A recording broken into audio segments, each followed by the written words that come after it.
से भी तुझे छुड़ा लाऊंगा। अब देखो पुण्यात्माओं, ये सु अवसर आपके लिए, जय इसमें पार तय होगे तो होगे, नहीं यू किया हुआ कर्म शुभ तुम्हारे साथ रहेगा, फिर उसका फायदा क्या होगा, के बनेगी। परमात्मा कहते हैं शिव मंडल ब्रह्मापुरी चाहे विष्णु लोक में हो और हमारे गुण बोलना नहीं थे, वहां भी आण छुटाऊं तो ही। मान ले आप चले गए गुरु जी से, यहां से विमुख हो गए और आप चले गए विष्णु जी के लोक में, और वहां आपकी याद आएगी, ओहो रही हम तो गलत आ गए भगवान, यहाँ तो बहुत गलत आ गया, हमारी पूंजी नाश होगी। वहां भी आप रोने लग गए तो वो मालिक परमेश्वर आएंगे और वहां से भी आपको ले जा करके कहाँ रखेंगे। यहाँ एक मिनी सतलोक है, प्रत्येक ब्रह्मांड में एक मिनी सतलोक है, परमात्मा का अपना राजदूत भवन है। जैसा प्रत्येक देश में प्रत्येक देश का एक राजदूत भवन होता है, ऐसा परमेश्वर का एक स्थान है।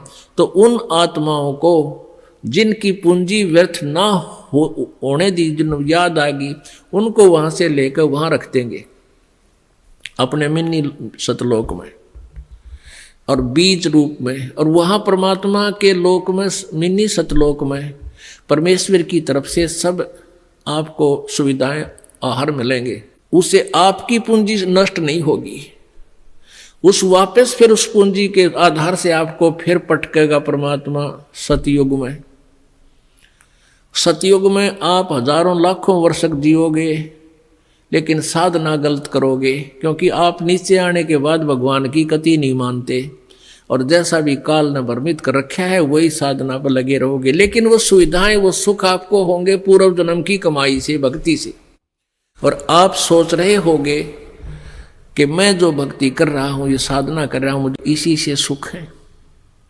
इस प्रकार सतयुग त्रेता द्वापर में आप अपने पुण्यों का नाश कर लोगे, कभी राजा बनोगे, कभी पृथ्वीपति बनोगे, कभी स्वर्ग में जाओगे हैं, और फिर फूल लेकर। और मुसलमानों ने अपनी अलग बना रखी है, एक चद्दर और आधे फूल लेकर।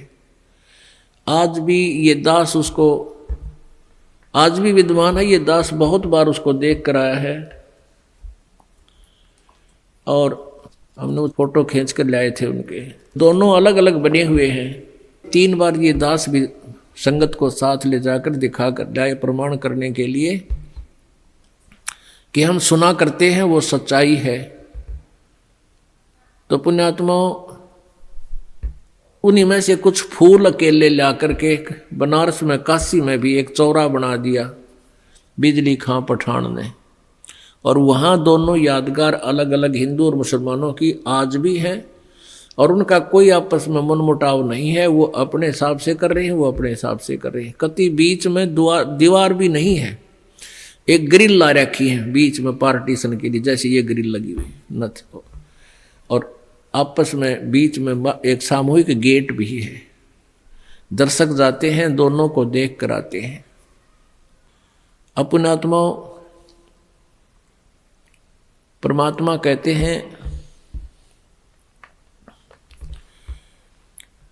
कि सतगुरु संगत छोड़ के चाहे लाख वर्ष जप कीन, इंद्री कर्म ना मोक्ष होवे फिर काल के अधीन।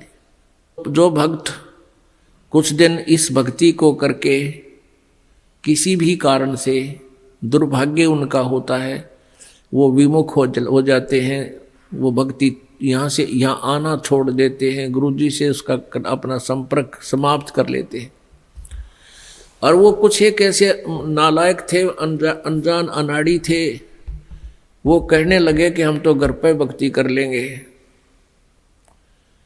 पुण्यात्माओं, परमात्मा कहते हैं सतगुरु संगत छोड़ के अर्चे लाख वर्ष जप कीन, इंद्री कर्म ना मोक्ष होए, ना तो कोई कर्म कटे और ना ही मुक्ति होए, फिर काल के अधीन। पुण्यात्माओं, हमें यहाँ से 21 ब्रह्मांड काल के और 7 संग ब्रह्मांड इस परब्रह्म के, इनको पार करके जाना है। और जब यहाँ से भक्ति युक्त प्राणी चलता है, यदि उसके साथ सतगुरु नहीं है वो नहीं जा सकता 10 कदम भी, रास्ते में पता नहीं कितने कितने बखेड़े हैं। ये काल का बहुत भयंकर जाल है।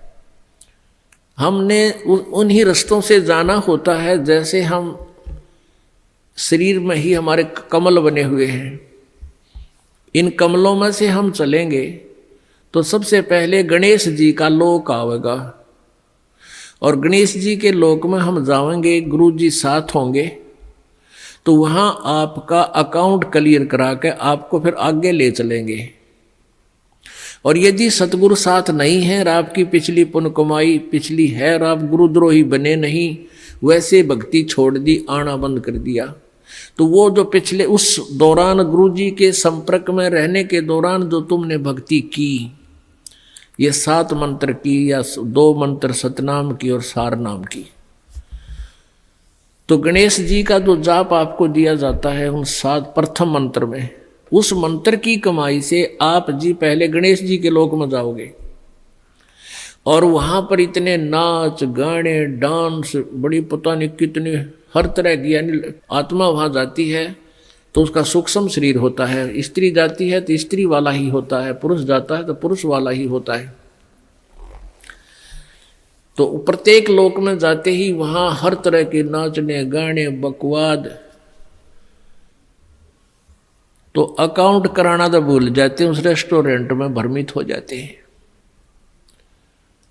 और फिर वहां उनको गण बना दिया जाता है, उन्हीं की पुण्य कमाई से वहां वो ठाठ करते हैं और सारी बकवाद करते हैं, नाचने गाने डांस, कोई काम में कोई ना, जैसे रेस्टोरेंट में चले गए वहाँ अपनी पूंजी खर्च होती है, वहाँ कुछ भी बकवाद देखो और खाओ सुनो, तो वो पूंजी नष्ट होते ही वहाँ से बाहर निकाल देंगे। फिर विष्णु के लोक में, विष्णु जी के लोक में जो आपने मंत्र जाप कर रखा है उसकी कमाई समाप्त होती है। फिर शिव के लोक में वो कमाई खत्म होते ही फिर दुर्गा के लोक में, फिर वो कमाई खत्म होते ही फिर आपका जो सतनाम का प्रथम और द्वितीय मंत्र है, प्रथम मंत्र जो ओम नाम है वो ब्रह्म का, फिर ब्रह्म लोक में, और दूसरा जो तत्व मंत्र है उसके लिए इस काल ने अपने एक ब्रह्मांड में ब्रह्मलोक में ही अलग से नकली सतलोक अलखलोक अगमलोक नामी लोक की रचना रच रखी है।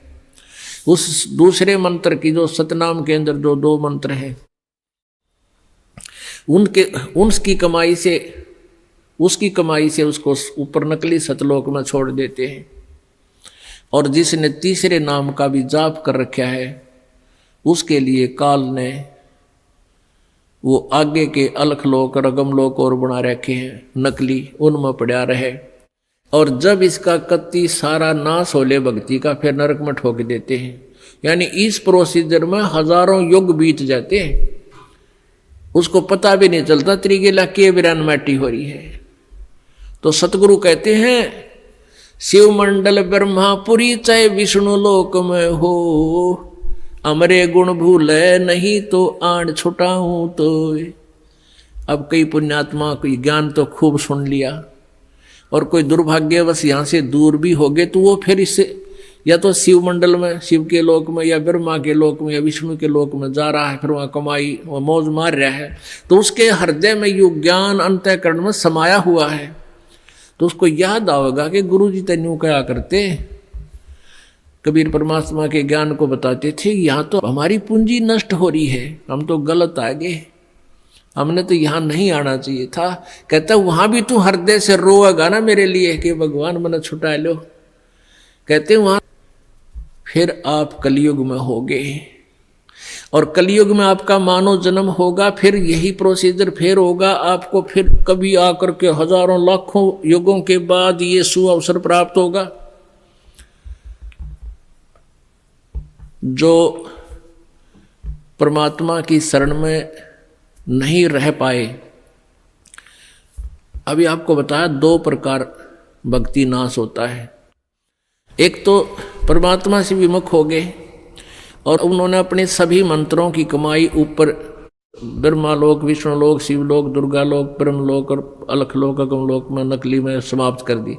उसने तो कई लाख युगों के बाद फिर मनुष्य जीवन यहाँ पर छिपा होगा।